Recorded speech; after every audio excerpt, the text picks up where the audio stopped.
यह हो समय जी ग्रंथाध्याय कर्ता कर्मधिकार और इसमें 73 नंबर की गाथा स्वाध्याय में चल रही है। इससे पहले तो प्रारंभ की दो गाथाएं 69 और 70 उसमें इस जीव के संसार का कारण आचार्य देव ने बताया। क्या होता है कि ये जीव अनादि से आत्मा और आश्रम दोनों के अंतर को नहीं जानता। माने ये जीव जो है वो सत्स्वरूप वस्तु है, ज्ञान स्वरूप वस्तु है, ज्ञान का ही काम करता है, लेकिन तो भी अनादि से इसको आत्मा और आश्रम, क्योंकि आश्रम भी इसकी परिणति में अनादि से है और ये भी स्वयं अनादि का ही। आत्मा कैसा है? अनादि अनादि का है, अनंत काल तक रहने वाली ऐसी वस्तु है और अनादि से ही इसकी अवस्था में निरंतर शुभाशुभ भाव, शुभाशुभ भाव, शुभाशुभ भाव, अशुभ भाव, शुभ भाव, अशुभ भाव, शुभ भाव, इस प्रकार का आश्रम का परिणमन चलता है। तो ये अपने को और आश्रम को दोनों को भिन्न भिन्न नहीं जानता है और उसी शुभाशुभ भाव में प्रवर्तता रहता है। प्रवर्तता रहना माने कि मैं और मैं यही काम करने वाला हूँ, मैं ज्ञान स्वरूप हूँ और ज्ञान करने वाला हूँ, ये नहीं जाना। मैं ज्ञान करने वाला, ज्ञान स्वरूप ये नहीं, ज्ञान स्वरूप ज्ञान का पिंड घनपिंड हूँ और ज्ञान करने वाला हूँ, ऐसा नहीं जाना। क्या जाना कि मैं ये शुभाशुभ भाव करने वाला हूँ, तो ये शुभाशुभ भाव मेरे कार्य हो गए। ऐसा करता कर्म की प्रवृत्ति इसको रहती है।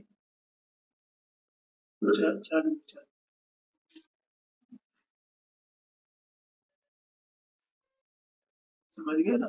किसको रहती है? मुझे अंदर में ये जो मैं स्वयं देह से भिन्न, देह मन वाणी ज्ञान वर्णाधिकार कर्म, ये पौद्गलिक परिणाम है। सब पुद्गल की पुद्गल द्रव्य है ना, ये पुद्गल के परिणाम है, पुद्गल का परिणाम, ये जीव का परिणाम नहीं है। इनसे भिन्न जो जीव की सत्ता है पूरी अपने ज्ञान स्वरूप सत्ता है, चेतना स्वभावी सत्ता है, उस सत्ता की अवस्था में ये जो पुण्य पाप के भाव हो रहे हैं तो उसमें ये अपनापन करता है, ये मैं हूँ, ये मेरा है, ये मेरा कार्य, और अपने को ये नहीं जानता कि मैं ये ज्ञान स्वरूप हूँ और इसमें जानना मेरा कार्य है, ये मेरा कार्य नहीं, ऐसा नहीं जानता है। तो वो उसी में प्रवर्तता रहता है अनादि से। इसमें रागादि भाव, पुण्य पाप भाव, रागादि भाव, शुभाशुभ भाव, उन्हीं को आचार्य देव ने यहाँ लिखा क्रोधादि भाव। अब इसमें क्रोधादि भाव में परिणमित होते रहने से क्या होता है? कर्म का संचय, कर्म का संचय होता है, कर्म का बंध होता है। और जब कर्म का बंध होगा तो क्या होगा? संसार बना रहेगा। ये बात है। जब ये बात शिष्य को पता चली तो शिष्य घबरा के बोला कि हे महाराज, ये कर्ता कर्म की प्रवृत्ति मेरी कम है। उस आचार्य देव ने सीधा उत्तर दे दिया कि जब तू आत्मा को आत्मा जाने और आश्रम को आश्रम जाने, बस तेरी कर्ता कर्म की प्रवृत्ति उसी समय खत्म है। नहीं, बिल्कुल सरल बात है कि कर्ता कर्म की प्रवृत्ति कब तक है? जब तक अपने को मतलब वो उसमें अपनापन कर रहा है ना, उसने अंतर नहीं जाना ना, और जिस समय जाने उसी समय कर्ता कर्म प्रवृत्ति कहाँ रहेगी? रहेगी क्योंकि मैं तो जानने वाला हूँ, जानने का कंदू, जानने का पिंड हूँ। ये मैं हुई नहीं, ये रहे तो रहे, लेकिन ये मैं नहीं हूँ, ऐसा जान ले तो कर्ता कर्म की प्रवृत्ति कहाँ रहेगी? रह ही नहीं सकती। आया ख्याल में? और इस तरह आचार्य देव ने ये कहा कि इस प्रकार से ज्ञान होने पर, ज्ञान करने पर जीव को बंध नहीं मिलता। जीव स्वयं ज्ञान करे ऐसा क्या कहा? और वो ज्ञान कैसे होगा? स्व संवेदन द्वारा। स्व संवेदन ज्ञान को ही ज्ञान कहा गया है, और बाकी सब अज्ञान है। क्या कहा? स्व संवेदन माने ज्ञान अपने को अपने आप संवेदन करे, अपने को जाने, अपने सन्मुख होकर के, अपने स्वभाव के सन्मुख होकर के अपने को जाने, इसका मतलब स्व संवेदन है। और स्व संवेदन का नाम ज्ञान है। तो इसलिए जब ज्ञान हुआ तभी क्या हुआ? कर्ता कर्म की प्रवृत्ति अभाव, बंध का निरोध मिट गई, मिट गया। बंध का निरोध हो गया, बंध मिट गया। अब बंध नहीं होगा, अब उसको संसार नहीं। ये कहा। फिर शिष्य ने पूछा कि ज्ञान से ही बंध का निरोध कैसे होता है,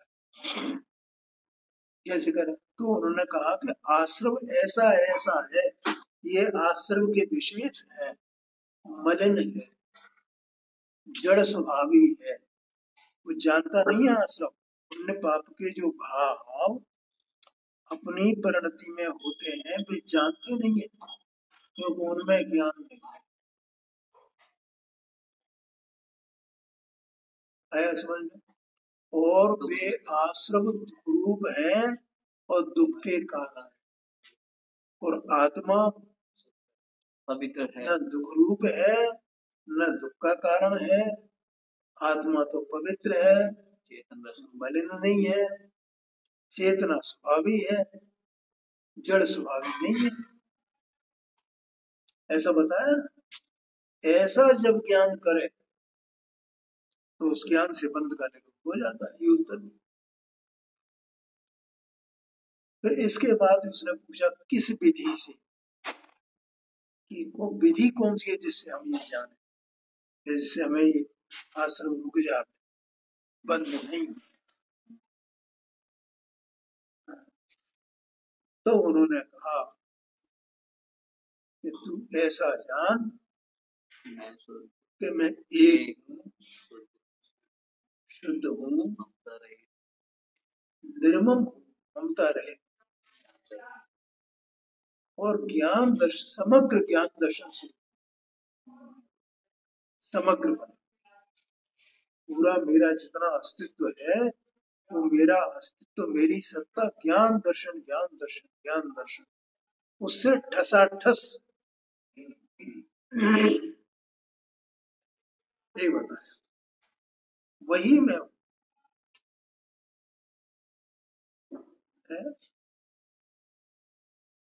जैसा ना चार देखना ज्ञान दर्शन से, तो उसको ज्ञान दर्शन को प्रतिभास में कहा। कल मैंने बताया प्रतिभास में का अर्थ मैंने बताया। हाँ, प्रतिभास में माने अनुभव में इसमें हर समय ये ज्ञेयों के आकार रूप अपने आप होता है। इसका ही मतलब तो है कि ज्ञान हो रहा है।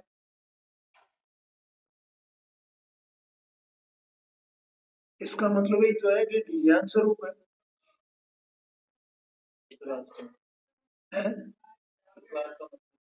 देह मन वाणी इंद्रियां ये प्रतिभास में नहीं है, ज्ञान आवरणादि आठ कर्म वे प्रतिभास में नहीं है, और जो शुभाशुभ भाव है वे प्रतिभास में नहीं है।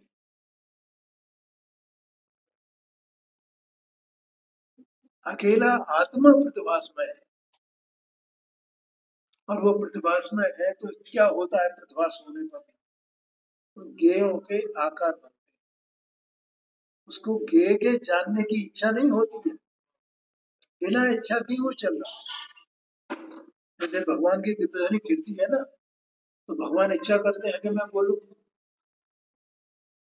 बिना इच्छा के उनकी दिव्यध्वनि गिरती है। ऐसे ही अंदर में चेतन वस्तु बिना इच्छा के ही जानता है, जानन रूप परिणत होता है, प्रतिभास में परिणत होता है। इसके प्रतिभास निरंतर चलता है, सोता जागता उठता बैठता जो कुछ भी बाहर में कुछ भी चलता हो, ये प्रतिभास प्रतिभास प्रतिभास, बस वो प्रतिभास से एकाकार है। लेकिन उस प्रतिभास के अलावा अन्य जो भाव है उनसे रंच मात्र भी एकाकार नहीं है।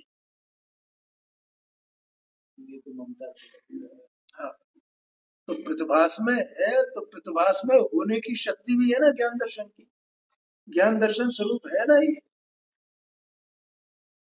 तो भैया कपिल भाई समझ में आया है? ऐसा प्रतिभास में है, बस मैं अकेला प्रतिभास में और मुझे कुछ नहीं। अब क्या चाहिए? तो कुछ नहीं चाहिए, प्रतिभास में मैं अपने से हूं ना, मैं अपने में, इसलिए मैं इसी में लीन रहूं बस। मैं कहाँ जाऊं, उसी में निश्चल हो जाऊं, उसी में लीन हो जाऊं, उसी में निमग्न। अब मुझे क्या करना है? कोई जीव अगर ऐसा विचार करे तो क्या होएगा भैया? उसे कर्म का बंध होएगा, उसके तो मजे हो जाएंगे। देखो मैंने इसको आगे पढ़ते हैं, कल जहाँ छोड़ा था 162 पेज पर 6वीं लाइन के अंत में, ऐसा मैं आकाश आदि द्रव्य की भांति पारमार्थिक वस्तु विशेष हूं। वस्तु हूं मैं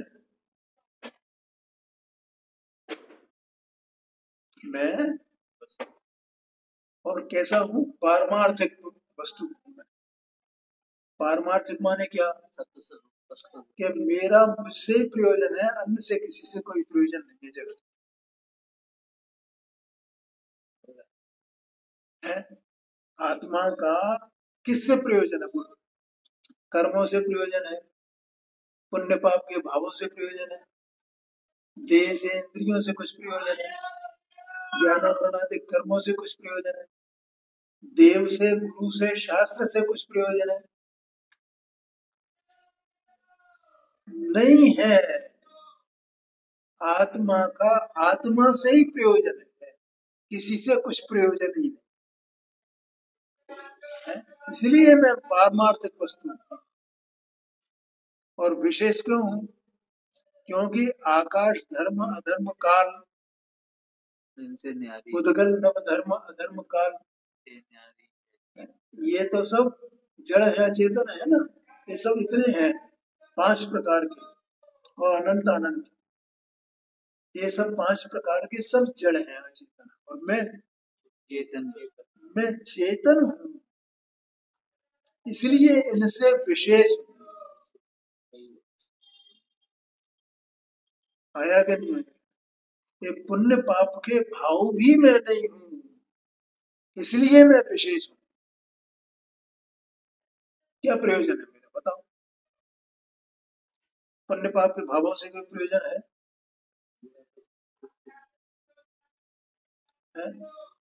देह मन वाणी से इंद्रियों से कुछ प्रयोजन है? किसी से कोई प्रयोजन नहीं। मैं अपने में भरपूर हूं, इसलिए अब क्या करूं?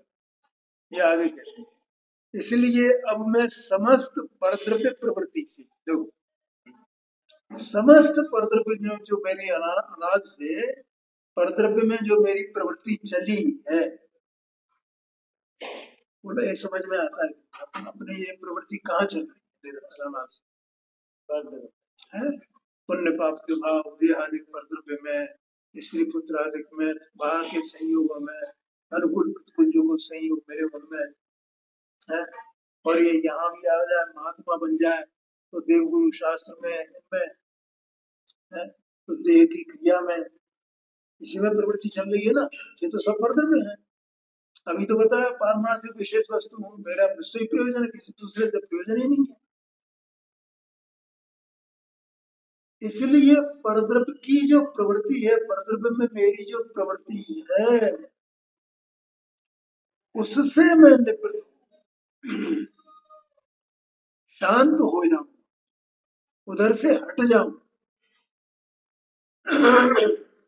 तो अब कहाँ जाऊं? अपने आत्म भाव, इसी आत्म स्वभाव में निश्चल रहता हूं।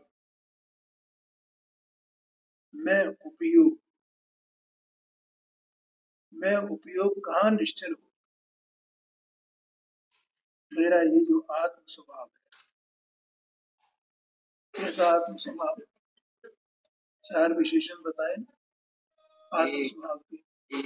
एक ये चारों स्वभाव में एक स्वभाव में गर्भित हो जाते। एक शुद्ध, ममता रहित और ज्ञान दर्शन से पूर्ण। ज्ञान दर्शन से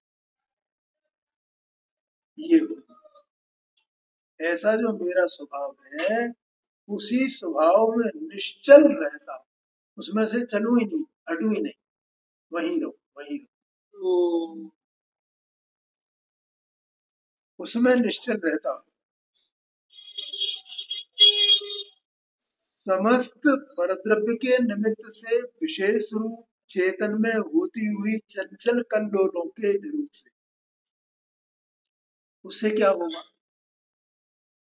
चेतन की अवस्था में, आत्मा की अवस्था में जो निरंतर ये कल्लोल तरंगे चल रही है ना, आएगी पुण्य पाप के भाव में, राग द्वेष की तरह, उसमें परद्रव्य निमित्त है, नहीं आएगा कि और तो कुछ नहीं, सब छोड़ दो तो चाहिए, तब मुझे ये जानना है, मुझे ये जानना है, मुझे ये जानना,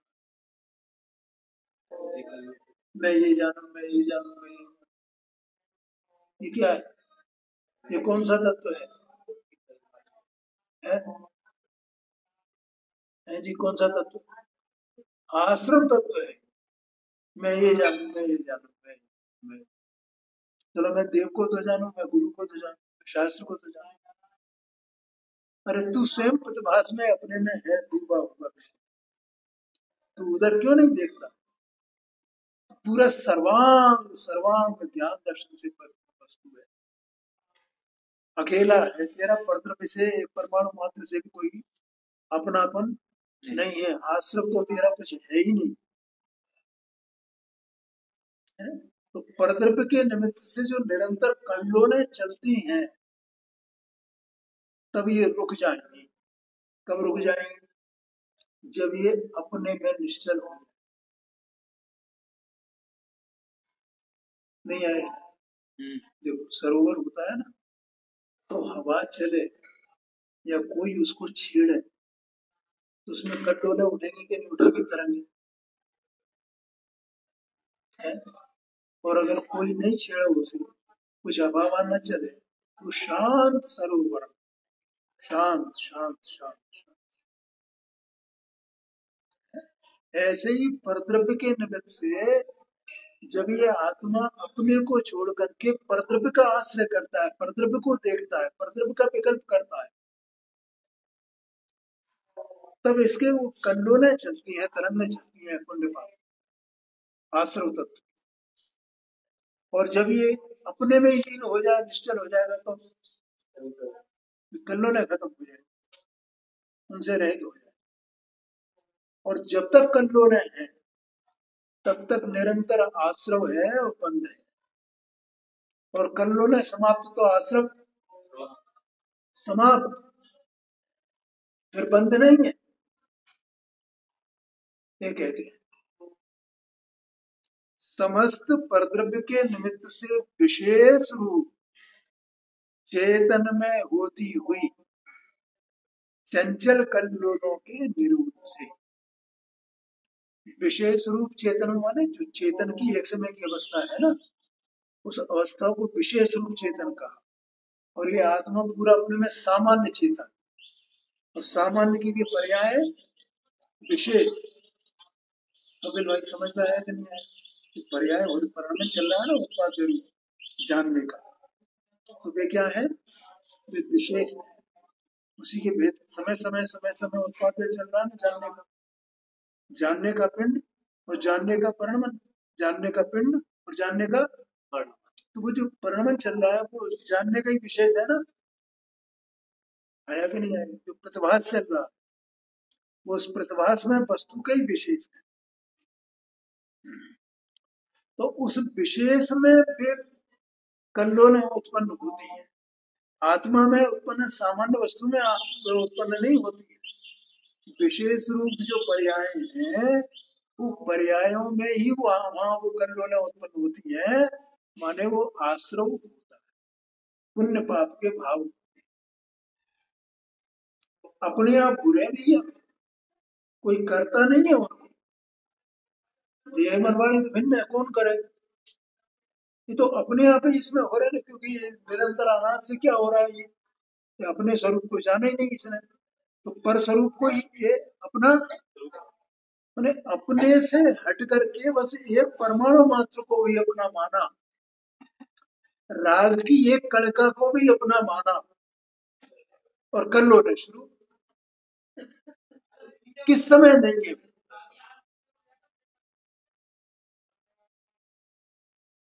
ध्यान में आया, बहुत गंभीर बात है, हर समय हर समय हर समय हर समय, तो कल्लोलों का निरोध कैसे हो, कैसे ये जब ऐसा अपना जो स्वरूप उस स्वरूप में निश्चल हो, वो कल्लोला, और दूसरा कोई उपाय नहीं, और जितनी कल्लोला है वे सब आकुलता रूप,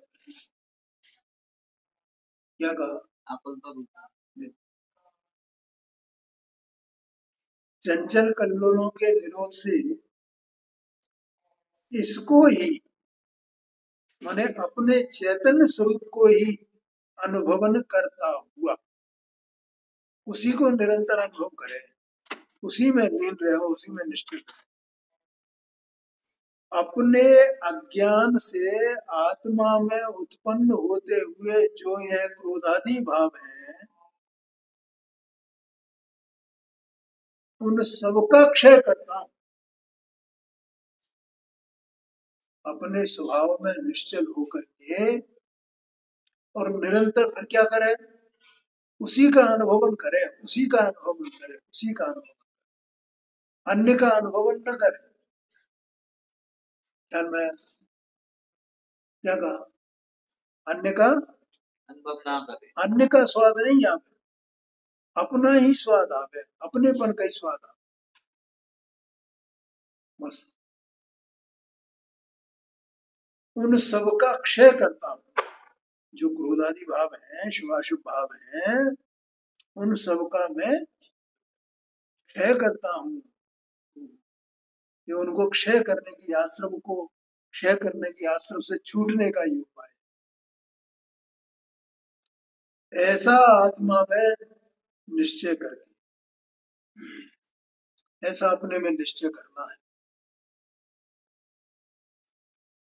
अब आगे कहते हैं, जिसने बहुत समय के पकड़े हुए जहाज को छोड़ दिया है,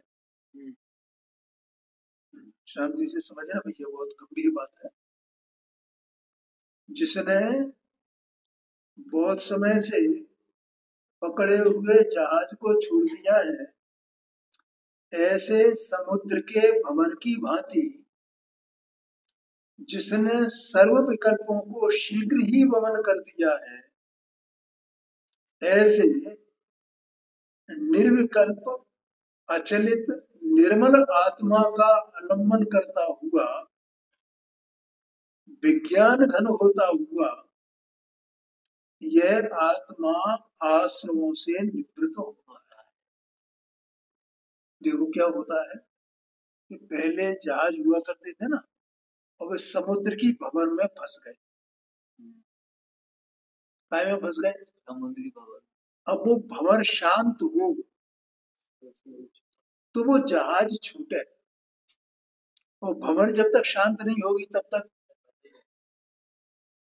तब तक वो जहाज फंसा रहता है, छूट नहीं पाता है। ऐसे ये जीव, इसको आश्रम कब तक चलता है? जब तक परद्रव्यों से संबंधित जो कल्लोल है इसकी चल रही है, भंवर चल रही है शुभाशुभ विकल्पों की। क्या कहा? शुभाशुभ विकल्पों की इसको वो भंवर चल रही है, उस भंवर में ये आश्रम रूपी जहाज फंसा हुआ है, ये छूट नहीं रहा है। क्या कहा? समझ में आया? ये क्या बताना चाहते हैं? ये जीव पूरा सब कुछ पाप को छोड़ दे, मुनि व्रत धार अनंत बार पूरा निरतचार 28 मूल गुण का पालन करे, लेकिन आत्मा को नहीं जाने, उसमें निश्चल नहीं हो, उसको जाने बिना, आश्रम को और आत्मा को जाने बिना, उसमें निश्चल हुए बिना, उसके निरंतर अनुभव किए बिना, और ये सब करे तो बोलो उसका भंवर कब छूट जाएगा विकल्पों का? क्यों? हाँ, क्योंकि परद्रव्य जिसका निमित्त है ना, तो परद्रव्य पे उसकी दृष्टि है ना। मैं मुनि हूँ, मुझे 28 मूल गुण पालन करने योग्य है ये 5 महाव्रत, 5 स्मृति, 3 बुद्धि, 6 आवश्यक है, ये सब मेरे पालन करने योग्य है, मैं इनको पालन करूं, ये मुक्ति का मार्ग है, ऐसा मान करके वहां डटा रहे, अपने को नहीं जानते। वो जीव है ना स्वयं सत्स्वरूप वस्तु। ऐसी स्थिति जब होती हुई तो ऐसा भी लगता होगा तो अपने टाइम पे होती चला जाता है। तो वो तो अज्ञान पड़ा हुआ है ना। ज्ञान कब हुई? स्वसंवेदन ज्ञान को ज्ञान कहा ना, मैंने बताया था। तो जानने वाला अपने को जाने, मैं ये सत्स्वरूप वस्तु हूँ, वो तो हुआ नहीं। वो तो ये समझ रहा है कि मैं मुनि हूँ, मुझे 28 मूल गुण पालन करने हैं, 28 मूल गुण का पालन करूंगा, ये मेरा कर्तव्य है, तो तत्संबंधी विकल्प ही उसके चलते रहेंगे ना। ये मैं देव के स्वरूप को जानूं, ये इसको जानूं, ये सामायिक करूं मैं, ये शास्त्र पढ़ूं मैं, ये स्वाध्याय करूं मैं, ये शास्त्र लिखूं मैं, ऐसे विकल्प चलते रहेंगे। बाह्य दृष्टि रही उसकी अंतिम होगी। हाँ जी, हाँ। तो वो विकल्प तो चलते रहे, यानी भंवर चलता रहा, तो वो आश्रम छूटा क्या? आश्रम नहीं छूटा, माने आश्रम से निवृत्ति नहीं। और आश्रम का जहाज तो उसमें फंसा हुआ है विकल्पों के भंवर, ये कहते हैं।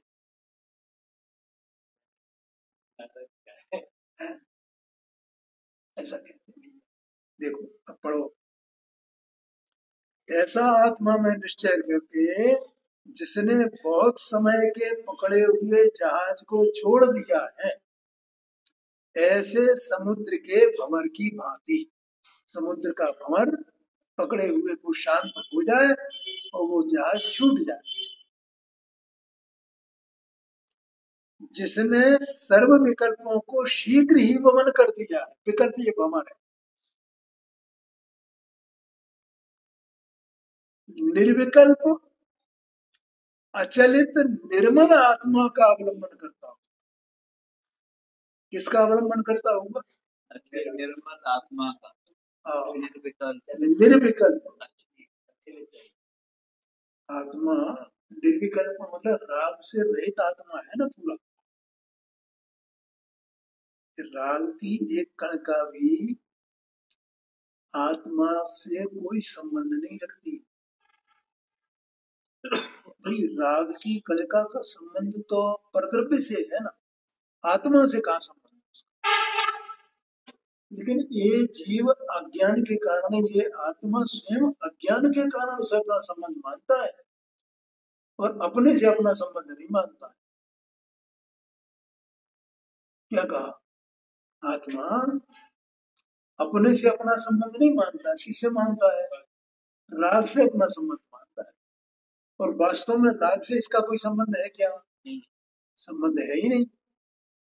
इसका संबंध तो अपने ज्ञान, दर्शन, सुखवीर इत्यादि अनंत गुणों से है। राग से कहाँ संबंध है इसका? राग का संबंध तो परद्रव्य से है, परद्रव्य का राग से संबंध है। आया कि नहीं आया? आत्मा से कोई संबंध नहीं। हाँ तो हाँ जी, तो ऐसा जानना, इसका नाम है आत्मा को निर्विकल्प जानना। विकल्प माने राग रहित है। निर्विकल्प अचलित अपने स्वरूप से कब चलायमान है? कभी और वे आश्रम तो आते आते रहते हैं। निर्मल आत्मा है, मलिनता रहित पवित्र है आत्मा पर। ऐसा उसका अवलंबन करता हुआ, उसमें डूबता हुआ, उसका अनुभव करता हुआ, लीन होता हुआ, विज्ञान घन होता हुआ। क्या होता है? विज्ञान घन होता है। मैंने अपने में विज्ञान घनता का अनुभव करना, इसका नाम विज्ञान घन होता है। आया कि नहीं आया? अभी कल अपन ने प्रतिभास में ऐसा शब्द लिया था ना, तो ये प्रतिभास का पिंड है ना, तब प्रतिभास इसमें होता है ना। दर्पण का दृष्टांत दिया था ना मैंने। दर्पण कब ऐसा हो कि दर्पण में कोई बिंब न हो? मुझे बताओ, रात में घनघोर अंधकार में ये दर्पण है, तो दर्पण वो उस समय प्रतिबिंबित करेगा क्या? करेगा।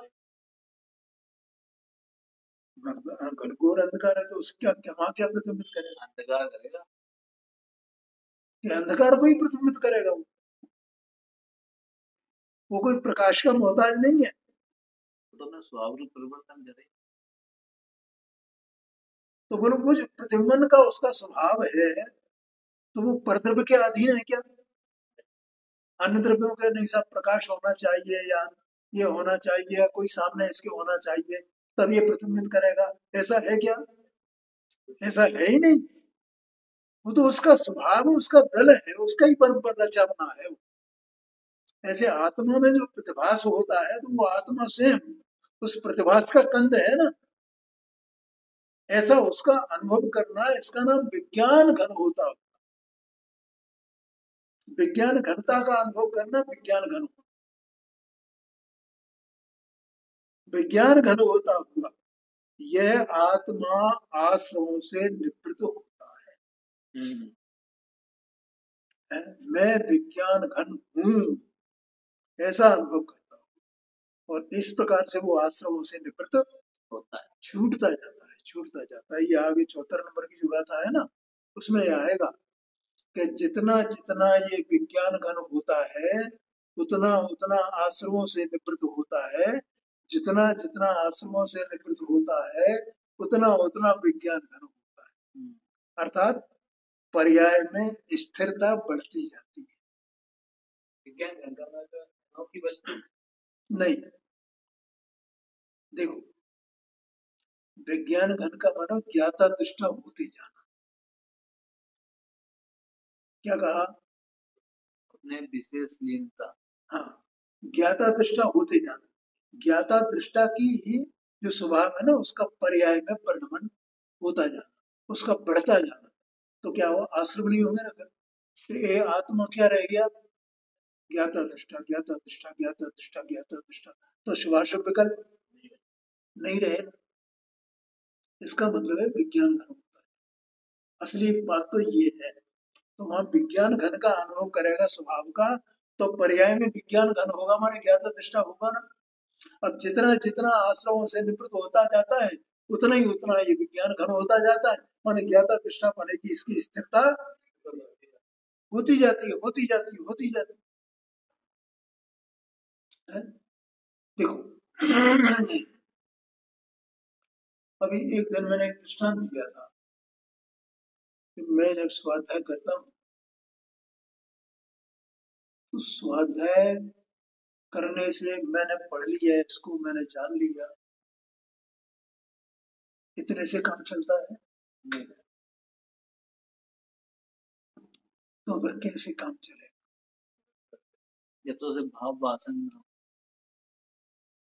कि मैं ये चाहता हूं कि जो वस्तु स्वरूप से मैं बताया गया है वो मेरी दृष्टि में बैठ जाए, मुझे कोई विकल्प ही नहीं आवे, मुझे याद नहीं करना पड़े, तो मेरी दृष्टि ही वैसी बन जाए। वो दृष्टि बन जाना, वो दृष्टि स्थिर हो जाना ना, वैसी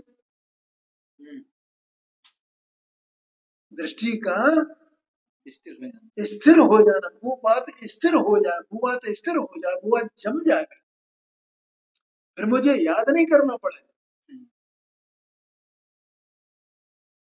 इसका नाम है स्थिरता होना, इसका नाम है ज्ञाता दृष्टापना। अब मैं ये तो दृष्टांत दिया था, अब ज्ञाता दृष्टा ज्ञाता, अब इसे याद नहीं करना पड़े मैं ज्ञाता दृष्टा, पर इसका परिणमन ही होता है ज्ञाता दृष्टा ज्ञाता दृष्टा। अभी तक क्या परिणमन हो रहा था?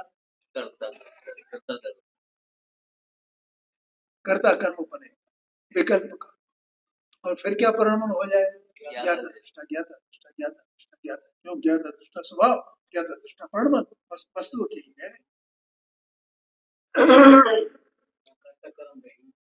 है ही नहीं। अनंत परमात्मा क्या कर रहे हैं?